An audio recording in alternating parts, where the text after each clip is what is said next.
Hello, everyone, and welcome once again to Books in the World. I'm so happy to be here today and to bring you an interview with Karen Winn, author of Our Little World. But before we get into talking with Karen, I just wanted to mention that Books in the World is a production of the Cape Cod Writers Center, and it has been running for over 40 years. Now, the Writers Center was started 59 years ago, and by Cape people dedicated to giving a showcase to writers to give them an opportunity for the publicity that they might not get if they didn't have this program, where new writers and first-time and local writers don't get the same kinds of opportunities as the big-name writers. So this gives everyone in the world of publishing, especially locally, a showcase for their work. The Cape Cod Writers Center annual conference has been going on for almost that number of years, and this year it is online again, unfortunately, August 4th through 6th. The courses are designed to help people learn about the psychology of character, which we will be talking a little bit about today, as well as memoirs, writing for children and young adults, and a whole variety of courses. So have a look at www.capecodwritercenter.org and see if anything helps you, if you're a writer, get on board with learning more about your craft. So Karen, welcome. So nice to have you. Thank you for having me. You're welcome. I'm excited to talk to you. Our Little World is a splendid novel. It's Karen's first book, and it explores difficult issues about growing up, about two sisters, and a tragedy in a small New Jersey town.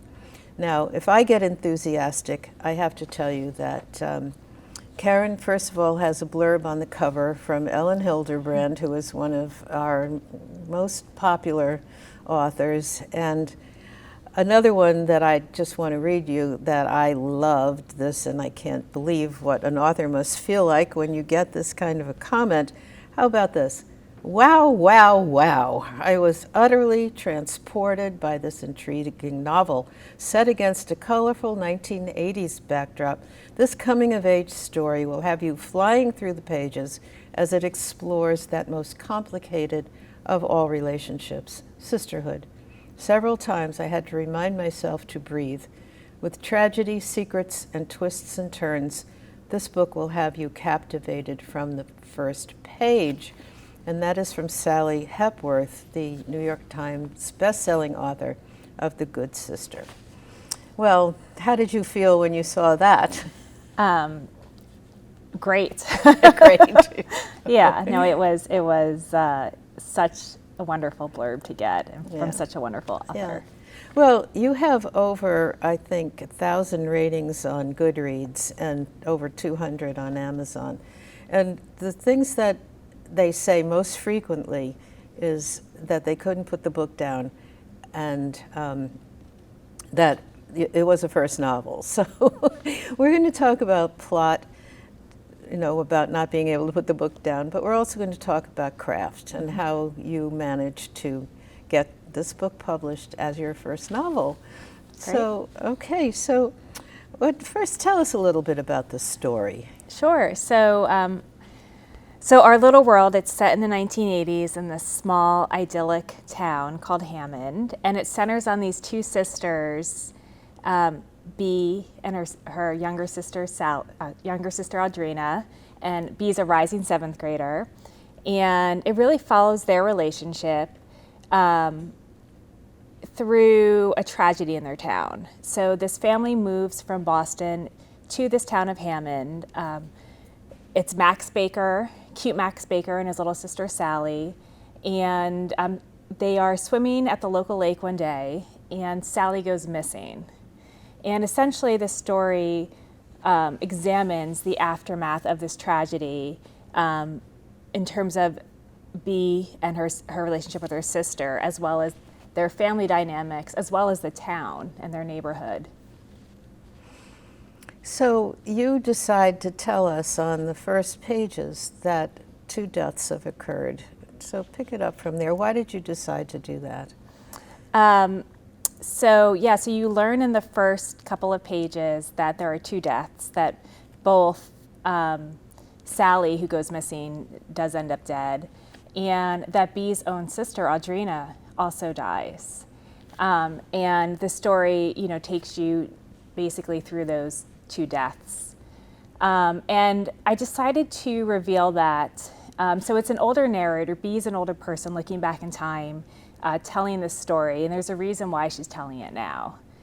So when I set out to write this novel, at some point someone said to me, why, because I wanted to set it in the 80s for a number of reasons, but someone said to me, why are you telling the story now? Like, what's happened now? And that helped to think about that and frame where I was going with this story. And I was very interested ultimately in exploring complexities of relationships and how people do become shaped by their experiences and their traumas.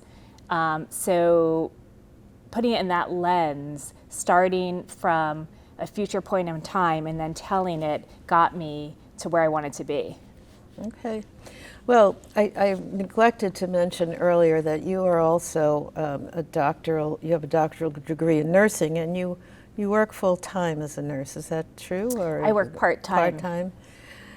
So your experiences as a nurse and as a scholar of diseases and nursing, you kind of have an opportunity to explore some of those experiences in these relationships. Absolutely. Yeah, it's very. There's a lot of depth in the way you think about these characters. I have to add. So as you might have, people might guess, there's a lot of jealousy among these 2 sisters. Is this very common for young kids growing up? I think so. I have 2 children. I have a daughter and a son, and they certainly bicker. But in terms of my own life, so this book, it's a work of fiction, but the town that it's set in, Hammond, New Jersey, is actually a fictionalized version and anagram of my hometown, Mendham, New Jersey. So I kind of wanted to take this story, I basically wanted to visit my childhood and put kind of a traumatic event in it and kind of see what happened. So the family is not my family, but you obviously draw on things that you know. I'm lucky enough that I have a very close relationship with my 2 siblings, my brother and my sister, and my mother, my late father. But you have to also create drama and add drama for interesting characters, right? Mm-hmm. So I kind of took little pieces of things and expanded on them to make a compelling story. I was wondering about the sisters, their jealousy. It's the older one who admires or thinks the younger one is the cat's meow, as they might have said. Yes. Do you think if the children are closer in age that this is more difficult? I would imagine. Yeah. I think that when you have a sibling that is closer in age to you, you're just naturally maybe share the same set of friends or participate in the same activity. So I think there's more room to have situations where there can be jealousies. Well, we mentioned already that you have this nursing background. Can you think of an example of how that helped you think about this relationship? Sure. So, so I have been a nurse for a number of years, and I became a nurse practitioner, got my doctorate. These days, I actually do healthcare consultant work. I'm not seeing patients anymore, but for a number of years, I worked as a registered nurse in a variety of different settings. And as a nurse, and I worked in everything from hospital setting to outpatient, but as a nurse, when you admit a patient to the hospital, you do this patient history and you ask them questions, and it's not only what is your presenting symptom or complaint, but it's what, or problem, but it's what, what's your social situation like? Is home safe? Do you have stairs to climb? What's your family history? What's your medical history? You're really viewing the patient in this holistic manner. Mm-hmm. And in a way, I think that developing characters in fiction is akin to like the patient assessments that I used to do with my patients. Okay. So I really do kind of see my characters as patients, these kind of holistic beings that have come with baggage and have, just not what you see on the page, but everything else behind it. So you must have had at least one patient who had this hair pulling problem. Would you want to talk about that a little bit? Sure. So there is something in the book that comes up, trichotillomania, which is a hair pulling disorder. So I actually never had a patient that had that. Okay. But I drew on my nursing expertise to be able to channel that. And I combed through medical journals, and so I did draw my nursing background in a number of ways. But even in terms of like what prompted that, and this occurs to my main character B, when she's dealing with the insecurities of Sally having gone missing, as well as the day that Sally goes missing at the lake, B finds like a piece of a charm bracelet on the beach that she's always coveted. And I don't want to get into too many specifics, but make a long story short, instead of turning it over to the police, which it maybe could have been a piece of evidence, she decides to keep it. So she has a lot of complicated feelings surrounding Sally's disappearance, as well as like maybe her role in it, or what she did at the lake that day, as well as complexities with her sister. And these all build up, and it sort of like erupts in this hair pulling disorder. So even in terms of just thinking though about anxieties and whatnot, I definitely drew on my nursing background. Yeah. Well, that brings me to a comment I had about the way you were able to do a lot of research about a lot of things. And to give you the credit, you were able to share this information with us without overwhelming us with detail. But let's talk about research. And I know you have this pile of stuff here that is partially your manuscript. But the book is sprinkled with 80s culture, pop culture, examples of things that we don't have anymore, which aren't prevalent, like call waiting, and always constantly hearing ABBA on the radio, and then you were able, 8-track cassette players, and who had them and who didn't. So talk to me about your research and how you found all this stuff about the 80s and how to paint that picture. With, research here. They told me to bring any book-related material, so I brought it. I dove deep into the 80s. I was a child of the 80s and 90s, but I needed to revisit that time period to make it accurate. And there were some lighthearted things that I explored in the 80s, like you mentioned, like the pop culture, everything from music to movies. But there were also some darker elements that I explored, like missing kids of the 80s.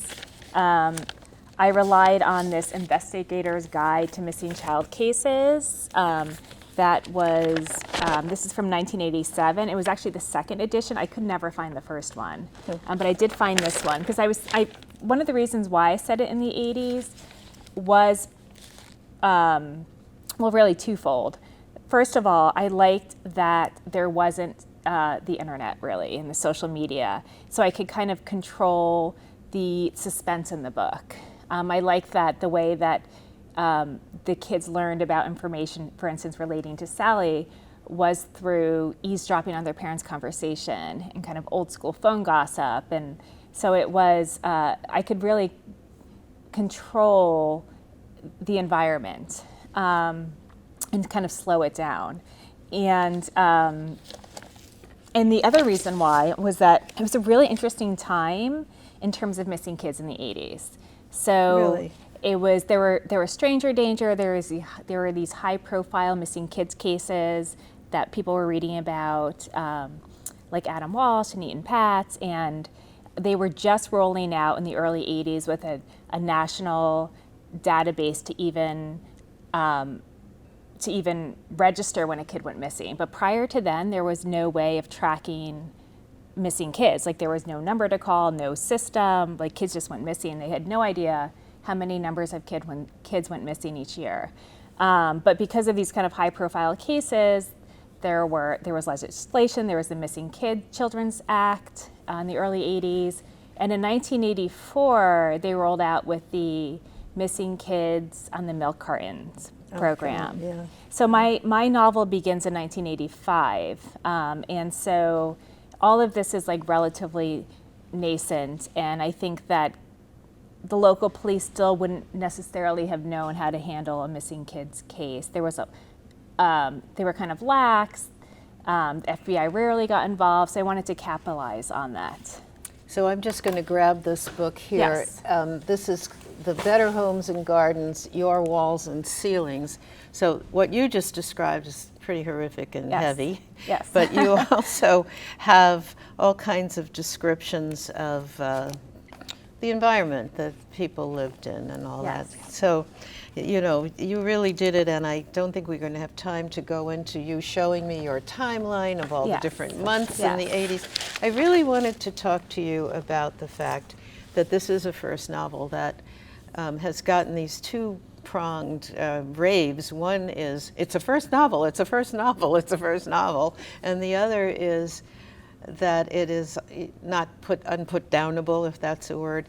So how long did it take you to write? I want to ask you about writing it and getting it published. Sure. Okay, and getting to decide what the genre was. Those Sure. were the three things that I was interested in. So it took me a really long time. I don't even remember how long. It took me a long time. I mean, it's just like anything else, I think, in life. The more you do something, the better you get at it. It was years. Okay. Well, had you written stories or? Sure. I did a low residency MFA at one point, but I did a collection of short stories during that time period, and then I decided I wanted to write a novel. But I was also working. I was having a family. I was getting advanced nursing degrees, so it was something that I would return to from time to time. And this book saw many iterations, and it really did deepen over the years. So how did you find a publisher, or did you ever consider self-publishing over all this period of time?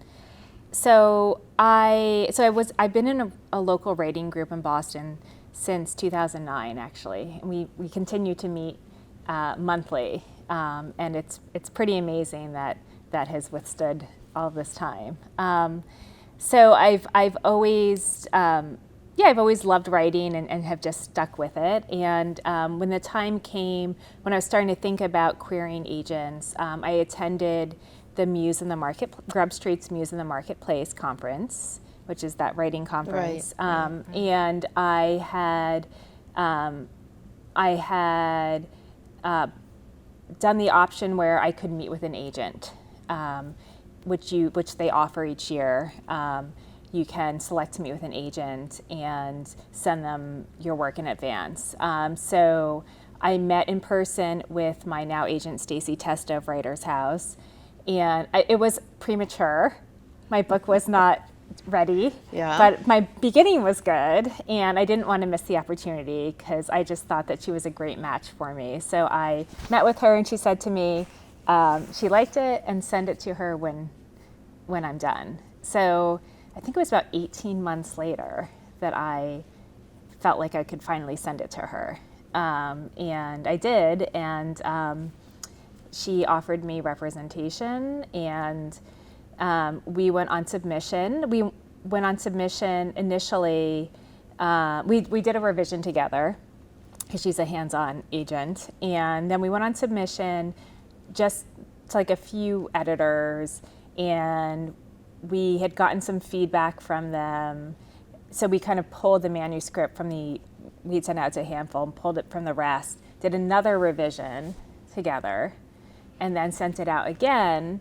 And then we had an offer relatively quickly within like a week and a half from my now editor. So it was, looking back at it now, it was seamless, right? But it really wasn't, because in every step of the journey, I was very cognizant that it could fall through, that, it was time, it was, even between signing with my agent to getting a book deal, it had gone through several revisions at that point. I think in terms of like the self-publishing question, I think that, I believed in this book. And if I had not been able to get an agent, sure, if I believed in it, sure, I would have considered that. Okay. I think that the bottom line is just focusing on the work and believing it and kind of taking it as far as it can go. And I also am very cognizant that, because there's a lot of really good writers that I know that have not been as fortunate as I have been and lucky in terms of getting a book deal. And, I think there is a bit of luck there. And, this book could have very easily not sold, right? We could not be sitting here. So it's just... Well, I'm glad it's out. So this book is cataloged as Sisters-Fiction, and it's been called a Bildungsroman. You know what that word? Mm-hmm. It means coming of age. So did you ever consider whether you needed, or did anyone mention to you of all these revisions, whether you needed to direct it to an adult audience or a young adult audience? So it's a good question. In my mind, it was always adult. Mm-hmm. Because it's an older narrator looking back in time telling this. And even though it mostly is in B's 12 to 14-year-old mind, from 1985 to 1987, even so, it's still like the older, she's telling the story retroactively. So because of that, I always thought it was adult. However, and I think that luckily, like my agent and editor also saw it that way. And in terms of comps, from like the get-go, the comps that they use were adult novels.